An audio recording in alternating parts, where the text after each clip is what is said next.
یہ معاہدہ دفاع کو مضبوط بنانے اور دونوں ممالک کی دفاعی صلاحیتوں کی تیاری اور انضمام کو بڑھانے کا مقصد رکھتا ہے، جس کی شقوں کے تحت کسی بھی ملک پر بیرونی حملہ دونوں ممالک پر حملہ تصور ہوگا۔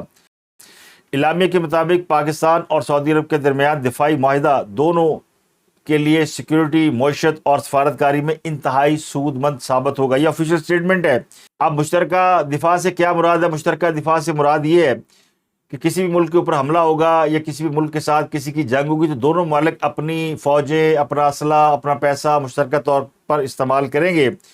تو اسرائیل اگر کہیں سوچ رہا تھا کہ وہ سعودی عرب کو نشانہ بنا سکتا ہے، یا انڈیا سوچ رہا تھا کہ وہ مئی میں جو ان کے ساتھ ہوا، پاکستان نے ایک جنگ میں ان کو عبرتناک شکست دی، اس کا کسی وقت بدلہ لے سکتا ہے، تو اب اس کے لیے بڑی مشکل ہو گئی ہے۔ اس کی وجہ کیا ہے کہ سعودی عرب یا عرب ممالک میں سینکڑوں نہیں ہزاروں لاکھوں انڈینز کام کرتے ہیں اور وہاں سے ریمیٹنس بھیجتے ہیں، جس سے انڈیا کی اکانومی کو بڑا بوسٹ ملتا ہے۔ تو یہ اب معاہدہ ایسا ہے کہ جس میں کبھی بھی جنگ ہوگی تو دونوں ممالک ایک دوسرے کے ساتھ کھڑے ہوں گے۔ یعنی چین سے ہم دفاعی ساز و سامان لے رہے ہیں، ٹیکنالوجی لے رہے ہیں، سعودی عرب ہمیں ہر معاملے میں فائنانس میں کبھی مار نہیں کھانے دے گا۔ تو پاکستان نے اپنا وہ محاذ جو سب سے کمزور تصور کیا جا رہا تھا وہ مضبوط کر لیا ہے۔ تو اب یہ بات بہت سے لوگوں کو سمجھ میں آ گئی ہوگی کہ اسرائیل جس طرح اپنے دان تیز کر رہا ہے اور دھمکی دے رہا ہے کہ وہ کسی بھی ملک کو کہیں بھی نشانہ بنا سکتا ہے، اور اس کے پلان میں شامل ہے کہ وہ پاکستان کے علاوہ سعودی عرب کو بھی نشانہ بنا سکتا ہے، تو اب دونوں ملکوں نے اس معاملے میں معاہدہ کر لیا، اور عرب ملکوں کو اور پوری دنیا کو بھی اس بات کا احساس ہو گیا کہ پاکستان کے بارے میں جو تصور پوری دنیا کے اندر پیدا ہو گیا تھا کہ پاکستان صرف مانگتا ہی رہتا ہے، اس کو امداد چاہیے، اس کو فنڈ چاہیے۔ ایک تو یہ تصور انڈیا نے بڑا پروپیگنڈا کیا کہ پاکستان کے پاس تو کچھ نہیں ہے، لیکن جب جنگ ہوئی تو پتہ چلا پاکستان تو طاقت سے مالا مال ہے، نہ صرف جوہری طاقت بلکہ عسکری طاقت، اور ایک طاقتور فوج اتنا بڑا خزانہ ہے کہ جس کو دنیا کی بڑی سے بڑی قیمت بھی حاصل کرنے میں اس کو دانتوں پسینہ آ جاتا ہے۔ تو پاکستان کی طاقت، فوجی طاقت اب سعودی عرب اور ہمارے مقدس مقامات کے تحفظ کے لیے استعمال ہوگی۔ اس لیے دنیا حیران تھی کہ وزیر اعظم پاکستان کو اتنا پروٹوکول، یعنی ٹرمپ سے بھی زیادہ پروٹوکول دیا گیا۔ ٹرمپ بھی جب سعودی عرب کے دورے پہ گئے تھے تو ان کو سعودی عرب کے طیاروں نے اسکواڈ نہیں کیا تھا، یا تو F-15 سعودی طیاروں نے پاکستانی وزیر اعظم کو نہ صرف اسکواڈ کیا بلکہ وہاں جا کر گارڈ آف آنر بھی دیا اور بہت ساری ان کی آؤ بھگت کی گئی۔ تو یہ بڑا تاریخی معاہدہ ہے، یعنی وزیر اعظم کو سعودی شاہی پروٹوکول کے ساتھ گھوڑ سواروں نے ویلکم کیا۔ تو ایک طرف پاکستان اور سعودی عرب معاہدے کر رہے تھے، اور جس طرح سعودی عرب نے شہباز شریف کو پروٹوکول دیا ہے، اسی طرح کا پروٹوکول برطانیہ کے شاہی خاندان نے، یعنی بادشاہ چارلس نے ٹرمپ کو دیا۔ تو دنیا کی سب سے بڑی سپر پاور ہے امریکہ، تو جو ٹرمپ کے ساتھ دنیا ٹریٹ کر رہی ہے ویسا ہی ٹریٹ پاکستان کے پرائم منسٹر کو بھی کیا گیا ہے۔ تو اس سے اندازہ ہونا چاہیے کہ پاکستان نے سعودی محاذ تو پوری طرح فتح کر لیا ہے۔ اب جو لوگ پاکستان کے بدخواہ ہیں تو ان کے لیے تو یہ بڑے دکھ کی بات ہے۔ اب بہت سے لوگ اس بات پر اعتراض کرتے ہیں کہ عمران خان کا بار بار ذکر کیوں کرتے ہیں۔ تو گزارش یہ ہے کہ پاکستان کی موجودہ کہانی، اس کے ولن ہے عمران خان صاحب۔ جب تک عمران خان صاحب اپنے ولن کے کردار سے باہر نہیں آ جاتے یا ولن اپنے انجام کو نہیں پہنچ جاتا تو یہ کہانی اسی طرح چلتی رہے گی۔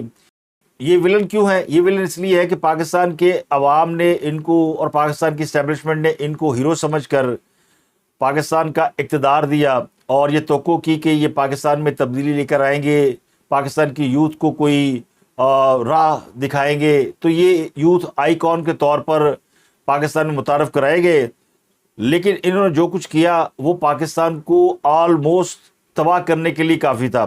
پاکستان تباہی کے دہانے سے، یعنی تباہی کے منہ سے واپس لایا گیا ہے۔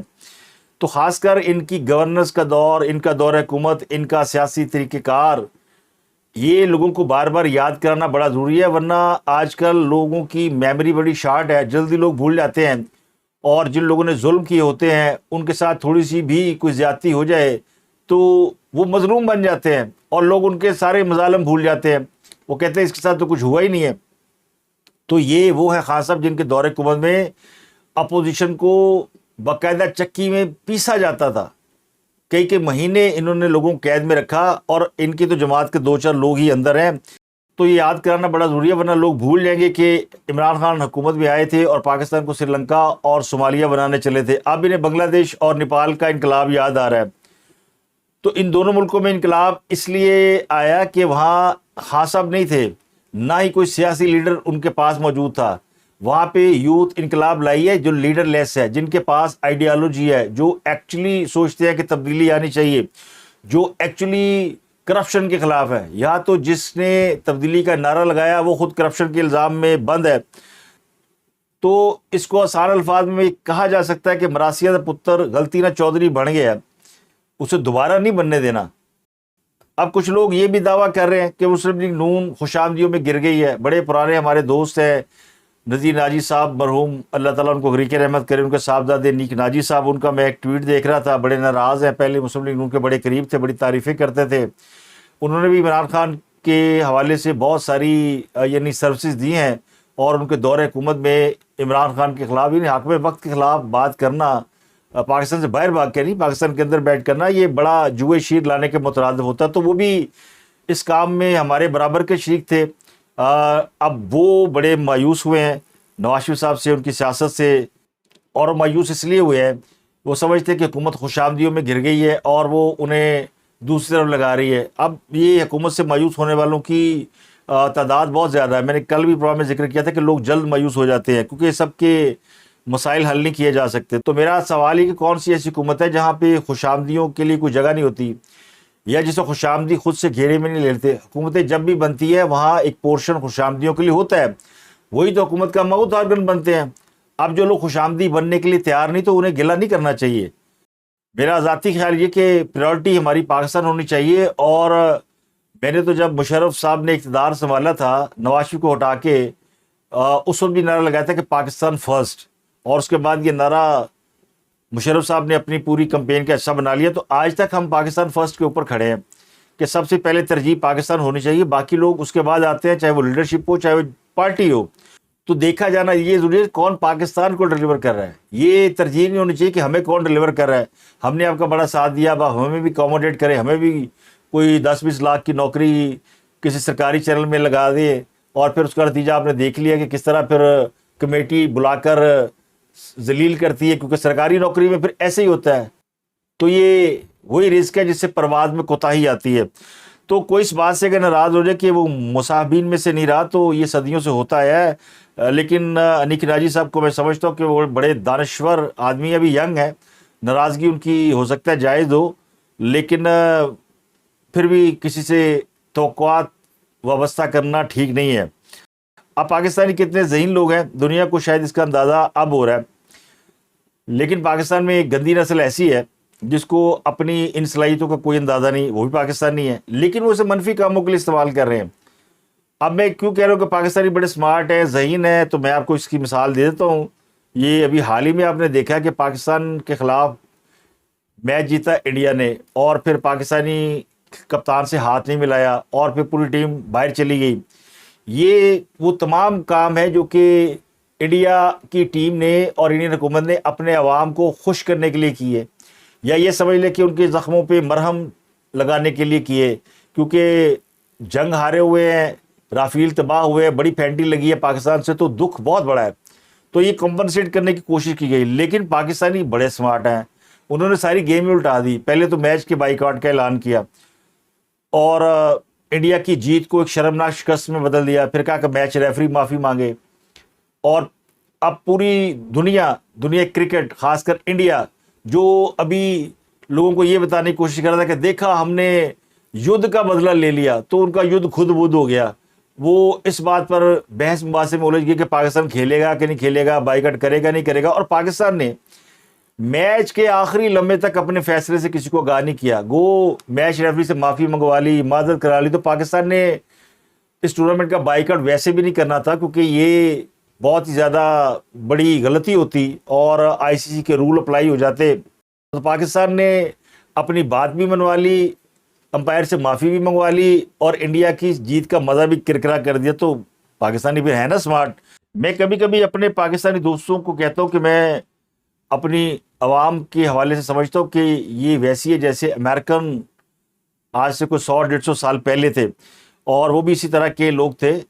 پاکستانی مجھے بڑے قریب لگتے ہیں ان کے، تو اس قوم نے ترقی کیا تو ہم بھی ترقی کر سکتے ہیں، ہم لگی لپٹی نہیں رکھتے۔ تو پاکستانی بڑے ذہین ہیں، اور دیکھ لیں اوپر سے پاکستان نے سعودی عرب کے ساتھ معاہدہ کر کے انڈیا پہ تتی چار اوڑ دیتی ہے، یعنی گرم چائے انڈیل دی ہے۔ اب اگر انڈیا پاکستان کے خلاف کچھ بھی کرے گا تو اسے عرب اپنی توہین سمجھیں گے، کیونکہ اب ہم نے عربوں کو اپنا باڈی گارڈ رکھ لیا ہے، وہ ہماری حفاظت کریں گے۔ ویسے تو حفاظت اللہ کرتا ہے، اور پاکستانی قوم نے اور پاکستانی فوج نے ثابت کیا کہ وہ اس قابل ہے کہ اللہ نے ان کو اتنی طاقت دی ہوئی کہ اپنی حفاظت کر سکتے ہیں۔ لیکن کیسی مزے کی بات ہے کہ ان عربوں کو جنہیں ہمارا گارڈ فادر بنا کر پیش کیا جاتا تھا، اب وہ ہمارے باڈی گارڈ بن گئے ہیں۔ تو یہ جو عرب ملکوں میں انڈین کام کرتے ہیں وہ اپنا بوریا بستر باندھ لے، کیونکہ ان کی حکومت نے کوئی نہ کوئی غلط حرکت کرنی ہے تو پھر ان کی واپسی پکی ہے، یا پھر ان کو سمجھائیں کہ بندے دے پتر بن جاؤ۔ اگلی خبر یہ کہ عمران خان اور ان کی اہلیہ بشر بی بی کے خلاف توشانہ 2 کیس کی سماعت جو کہ اڈیالہ جیل میں ہونی تھی وہ کینسل کر دی گئی ہے۔ بانی پی ٹی اے کے وکلاء کو سماعت منسوخی کے حوالے سے آگاہ کر دیا گیا ہے، اور بتایا گیا کہ اب یہ کیس جو ہے وہ جوڈیشل کمپلیکس میں چلے گا، نئی تاریخ آپ کو بتا دیں گے۔ کل اس کیس کی سماعت ہوئی تو 2 فوجی افسران نے اس میں گواہی دی، اس کی بھی تفصیلات سامنے آئی ہے، اور ذرائع نے بتایا کہ عمران خان کے سابق ملٹری سیکرٹری نے عدالت میں دیے گئے اپنے بیان میں کہا ہے کہ خان کو جو تحائف ملے تھے ان کی مارکیٹ میں قیمت 7 کروڑ روپے تھی، جبکہ انہوں نے ان تحائف کی قیمت مارکیٹ سے انتہائی کم یعنی 59 لاکھ روپے لگوائی، اور اس میں سے بھی 29 لاکھ کی رقم سرکاری خزانے میں جمع کرائی۔ یعنی 7 کروڑ میں سے خان صاحب نے 29 لاکھ سرکاری خزانے میں جمع کرائے، اور 6 کروڑ 71 لاکھ روپے خان صاحب ہڑپ کر گئے۔ یہ تھے پاکستان کو مدینہ کی ریاست بنانے کا دعویٰ کرنے والے، یعنی اتو رولا پائی جاتا ہے وچوں وچ کھائی جاتا۔ تو ان کے خلاف ان کے سابق ملٹری سیکرٹری نے جو گواہی دی ہے اس کے بارے میں آپ کو بتا ہی چکا ہوں کہ کل اس کا فیصلہ آ سکتا ہے۔ اگر کل اس کی سماعت ہوتی ہے تو خان صاحب کو اس کیس میں بڑی سخت سزا مل سکتی ہے۔ ایک اور اہم خبر ہے کہ لاہور میں ملتان روڈ پر دریائے راوی کے اندر بنائی گئی مبینہ غیر قانونی نجی ہاؤسنگ سوسائٹی کے متاثرین کو 1 کروڑ 96 لاکھ روپے فی کس واپس کروا دیے گئے ہیں۔ اینٹی کرپشن پنجاب نے بڑا کام کیا ہے۔ پنجاب میں سیلاب کے بعد بہت ساری نجی ہاؤسنگ سوسائٹیاں دریا برد ہو گئی تھیں، کیونکہ وہ بنی دریا کے اندر تھیں، اور اس میں ایک بڑی ہاؤسنگ سوسائٹی تھی جو کہ تھیم پارک کے نام سے بنی تھی۔ یہ 12,000 کنال اراضی پر مشتمل تھی۔ حاجی خوشی محمد نامی ایک شخص نے یہ ہاؤسنگ سوسائٹی بنائی۔ اب حاجی صاحب بیچارے اپنی طرف سے تو رفاع عامہ کا کام کر رہے تھے، اور بغیر اپروول کے ہی لوگوں کو زمینیں بانٹے جا رہے تھے۔ بنیادی طور پر تو یہ ان کی زمین تھی ہی نہیں، راوی خشک ہو گیا اور انہوں نے کہا یہاں پہ اب لوگوں کو زمینیں الاٹ کر دو، تو انہوں نے بڑے مال کمائے اس میں۔ تو اس غیر قانونی نجی ہاؤسنگ سوسائٹی کے متاثرین کو 50% کیش دیا گیا، 50% کے چیک دیے گئے۔ تو ملزم پر دریا کے اندر 12,000 کنال اراضی دھوکے سے بیچنے کا الزام ہے، اور سوسائٹی کے زیادہ تر پلاٹ انہوں نے بیچ دیے تھے۔ متعدد افراد نے اپنے گھر بھی سوسائٹی میں بنا رکھے ہیں۔ تقریباً 400 سے زائد متاثرین نے ان کے خلاف شکایت کی تو ان کو یہ پیسے دلا دیے گئے ہیں۔ اب خوشی محمد صاحب پر 8 ارب روپے کی منی لانڈرنگ کا بھی کیس ہے، وہ بھی تیار ہے، اور ان کے خلاف چلان بھی تیار کر لیا گیا۔ تو یہ بڑی اچھی بات ہے۔ اب جو پارک ویو سوسائٹی ہے، علیم خان صاحب جس کے مالک ہیں، ان کے متاثرین کو بھی رقم واپس دلا دی جائے، اسی طریقے سے جیسے اینٹی کرپشن پنجاب نے خوشی محمد کی اسکیم سے واپس دلائی ہے، لیکن وہاں اس قسم کی کوئی صورتحال نہیں ہے۔ وہاں یہ یقین دلایا گیا کہ پارک ویو والے خود ہی گھر ٹھیک کرا دیں گے اور خود ہی پیسے واپس کر دیں گے، یعنی انہوں نے ٹرک کی ایک بتی دکھا دی ہے تو نہ 9 من تیل ہوگا نہ رادہ ناچے گی۔ اس کے علاوہ پی ٹی اے کے chairman Major General retired Hafeez ur Rehman کی اپیل اسلام آباد ہائی کورٹ میں سماعت کے لیے مقرر کر دی گئی ہے۔ جسٹس محمد آصف اور جسٹس انعام امین منہاس آج اس کیس کی سماعت کریں گے۔ چیئرمین پی ٹی اے نے سنگل بینچ کا فیصلہ کالعدم قرار دینے کی استدعا کر رکھی ہے۔ تو جسٹس بابر ستار نے 2 روز قبل چیئرمین پی ٹی اے کے خلاف درخواست منظور کرتے ہوئے انہیں عہدے سے ہٹانے کا حکم دیا تھا۔ تو اب غالب امکان یہ کہ چیئرمین پی ٹی اے کو بحال کر دیا جائے گا اور ان کے خلاف سنگل بینچ کا فیصلہ کالعدم قرار دیا جائے گا، کیونکہ وہ فیصلہ بھی بدنیتی پر مبنی ہے۔ اس کے علاوہ خبر یہ کہ افغانستان کی طالبان حکومت نے کئی صوبوں میں انٹرنیٹ پر پابندی لگا دی ہے۔ عالمی خبر رساں ادارے نے رپورٹ کیا ہے کہ شمالی افغانستان کے 5 بڑے صوبوں قندوز، بدخشاں، بغلان، تہار اور بلخ میں یہ پابندی لگائی گئی ہے۔ طالبان حکام کا یہ کہنا ہے کہ یہ پابندی فی الحال صرف فائبر آپٹک انٹرنیٹ کنیکشن پر ہوگی۔ موبائل فون کے ڈیٹا پیکجز کے لیے انٹرنیٹ استعمال کرنے کی سہولت دستیاب رہے گی، یعنی اگر آپ نے فحاشی اور عریانی سے لطف اندوز ہونا ہے تو پھر آپ جو موبائل فون کا پیکج ہے وہ استعمال کریں، باقی جو لینڈ لائن ہے یا فائبر کنیکشن ہے وہ منقطع کر دیے گئے ہیں۔ اس کے علاوہ ایک اور بڑا معاہدہ ہوا ہے پاکستان اور بین الاقوامی ایٹمی توانائی ایجنسی کے درمیان، جوہری فریم ورک کا معاہدہ ہوا ہے۔ عالمی ایٹمی توانائی ایجنسی کی رپورٹ کے مطابق پاکستان اور IAEA نے جوہری تعاون کے کنٹری پروگرام فریم ورک پر دستخط کر دیے۔ یہ 5واں پروگرام ہے جو 2026 سے 2031 تک قابل عمل رہے گا۔ برائے تکنیکی تعاون اس معاہدے پر دستخط کیے ہیں۔ تو اس معاہدے کے تحت خوراک، زراعت، انسانی صحت و غذائیت، ماحولیاتی تبدیلی و آبی وسائل کا انتظام، جوہری توانائی اور تابکاری اور جوہری تحفظ جیسے 5 کلیدی شعبوں میں تعاون کیا جائے گا۔ وزیر پنجاب مریم نواز نے وزیر آباد کے لیے الیکٹرک بس پروجیکٹ کا آغاز کر دیا ہے اور وزیر آباد کے عوام کے لیے درجنوں بسیں فراہم کر دی ہیں۔ ذرائع کے مطابق الیکٹرک بس میں مسافروں کے لیے وائی فائی اور ہر سیٹ پر موبائل چارجنگ کی سہولت میسر ہے۔ مکمل طور پر ایئر کنڈیشن اور آرام دہ بسیں ہیں۔ ان بسوں میں خواتین کے لیے الگ کمپارٹمنٹ مختص کیے گئے ہیں اور خواتین کو ہراسانی کے واقعات سے بچانے کے لیے CCTV کیمرے بھی الیکٹرک بس میں لگائے گئے ہیں۔ اب یہ بسیں وزیر آباد، تعلی پور چٹھا اور وزیر آباد تا شیخوپورہ کے روٹس پر چلائی جائیں گی اور الیکٹرک بسوں کے لیے 3 خصوصی چارجنگ اسٹیشن بھی قائم کر دیے گئے ہیں۔ تو پنجاب حکومت نے ایک اور بڑا زبردست پروجیکٹ لانچ کر دیا ہے۔ تو اب تک کے لیے اتنا ہی، آپ سے ملاقات ہوتی ہے اگلے ولاگ میں۔ اپنا گرد و نواح کے لوگوں کا بہت خیال رکھیے گا۔